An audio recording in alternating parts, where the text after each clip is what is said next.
con los expertos Carla Romero y Antonio Alemán un tema fundamental, el tema de los gobiernos regionales. Estamos pasando revisión de cuáles son esos principios que sustentan precisamente la acción de los gobiernos regionales. Hemos escuchado el día de ayer al presidente que emplaza a la presidencia del Consejo de Ministros, efectivamente al gobierno de Ollanta Humala, siendo lo más imparcial posible. La verdad de las cosas, que tanto Gregorio Santos como el gobierno de Ollanta Humala con este premier no están haciendo una buena gestión pública. O sea, los dos no se salvan, porque el señor Gregorio Santos también va en un porcentaje muy bajo de ejecución, ¿no es cierto?, de lo que le corresponde. Y aquí en el programa Libertad Ciudadana se ha demostrado que en muchos sectores, uno por ejemplo de ellos es salud, no se está ejecutando nada de nada. Entonces, sigamos con este tema importante, vayan tomando nota de todos estos principios, de todos estos conceptos fundamentales para poder entender cómo se administra y cómo se debe administrar bien en el carril correcto de la gestión pública un gobierno regional. Antonio y Carla, por favor. Gracias, Jaime. Uno de los principios importantes que es la concordancia de las políticas regionales. Esta se entiende porque las políticas de los gobiernos regionales guardan concordancia con las políticas nacionales de Estado. En lo que va del presente gobierno, no he visto o no hemos visto que se haya emitido alguna política nacional de Estado. De acuerdo con la Ley Orgánica de Poder Ejecutivo, las políticas nacionales de Estado se aprueban a través de decretos supremos con el voto aprobatorio del Consejo de Ministros. Hasta ahora no hemos visto una política nacional de Estado que se haya aprobado con este gobierno. Lo que se hace son políticas de gobierno, no es política de Estado. No se debe confundir una cosa con otra. O sea, políticas de gobierno que quiere impulsar la minería, que quiere impulsar un tal sector económico, quiere impulsar el desarrollo de un sector, la salud, la educación. Esas son políticas de gobierno, pero muy diferentes son las políticas de Estado, que está debidamente regulado en la Ley Orgánica de Poder Ejecutivo, que parece que este gobierno no lo ha leído. Entonces, es muy importante que se dicten estas normas. ¿Por qué? Porque esto es lo que va a dar la prioridad a nivel nacional con las políticas nacionales que se dicten a través de un decreto supremo con el voto aprobatorio del Consejo de Ministros. Por ejemplo, una política nacional debería ser, todos los presupuestos deben ser priorizados a fin que se atienda la educación inicial en el Perú, a fin de que ningún niño quede desatendido por la educación inicial. Una política nacional de Estado. Sea como sea la medida a nivel regional, pero deben cumplir con esa política, ya sea de concursos de profesores, abrir más colegios, hacer como sea, pero se debe cumplir esa política. Esa es una política nacional de Estado. Entonces, yo creo que se debe revisar la Ley Orgánica de Poder Ejecutivo, que da las pautas, da las herramientas a fin que se desarrolle estas políticas. Por eso que los gobiernos regionales dictan políticas de varias maneras. ¿Por qué? Porque si la cabeza no está dentro del marco legal, no dicta las políticas dentro de su marco legal, entonces definitivamente que los gobiernos regionales y también los gobiernos locales no van a tener ese rumbo, no tienen la concordancia con esas políticas nacionales que debe dictar el Estado. Perdón, Antonio, entonces lo que tú estás afirmando es que legalmente hay un instrumento legal para que el líder de todos los peruanos, en todo caso el presidente de la República, marque una política nacional de Estado en el Consejo de Ministros para que se ejecute a nivel de gobiernos regionales y locales. O sea, estamos hablando que habría una coherencia, una congruencia en determinados, por ejemplo, necesidades de interés nacional.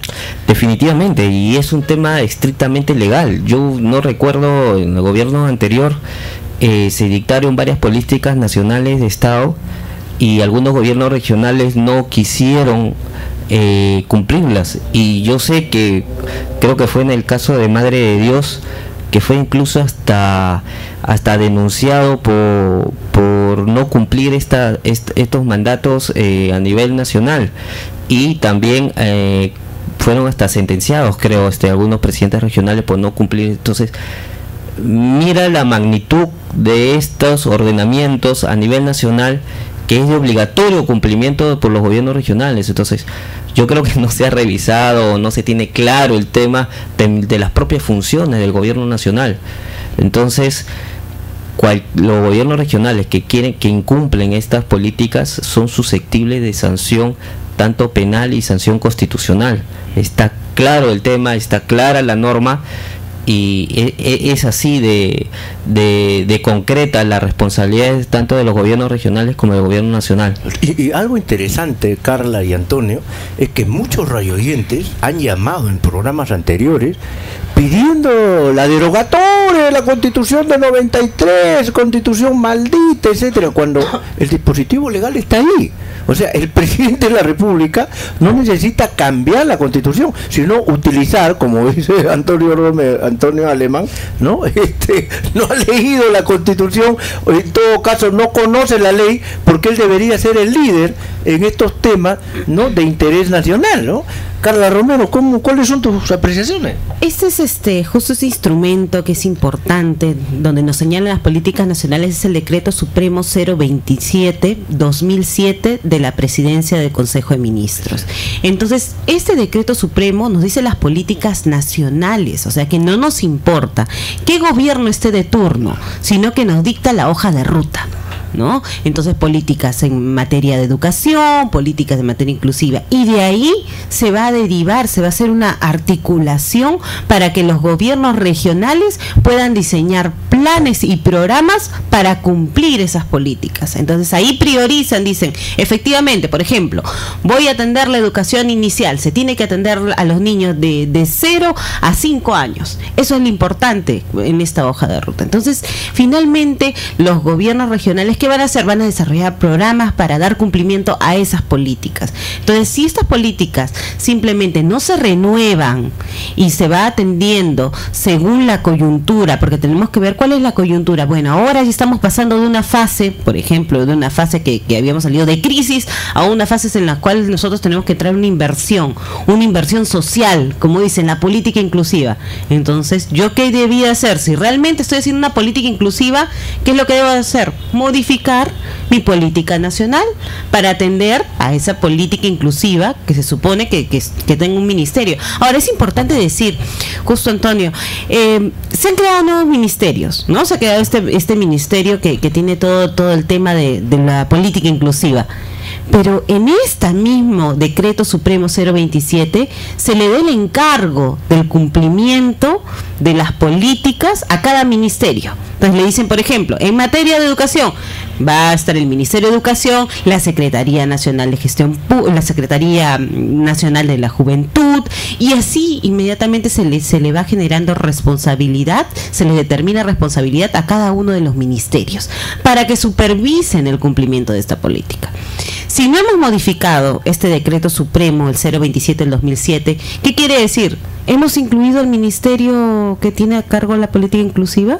No lo hemos incluido. Entonces, ¿qué va a supervisar? No hemos ni incluido la política ni el órgano que tiene que supervisar. Entonces, ahí nuestros instrumentos de gestión se están desfasando. Entonces, no hay coherencia ni sostenibilidad.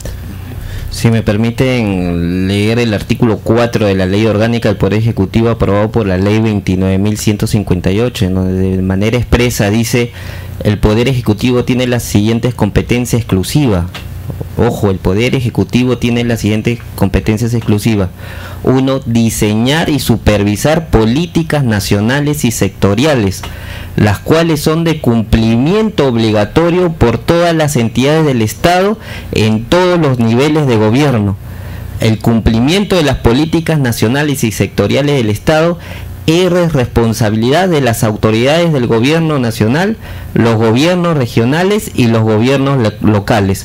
Las políticas nacionales y sectoriales se aprueban por decreto supremo con el voto aprobatorio del Consejo de Ministros. Entonces, el tema legalmente clarísimo. A ver, ustedes me corrigen, Antonio y Carla. O sea, esto significa que el presidente de la República, Ollanta-Humala, por ejemplo, en sesión de Consejo de Ministros puede decir, para acabar estos problemas de crisis terrible de los conflictos sociales, puede disponer que todas las empresas mineras cesen sus actividades en el país y que las reactiven inmediatamente, que han cumplido determinadas disposiciones de tipo, ¿no es cierto?, medioambiental, licencias sociales en cada región. Y el tema, por ejemplo, medioambiental y minero. Eso se podría hacer. La pregunta es, ¿por qué no lo hace?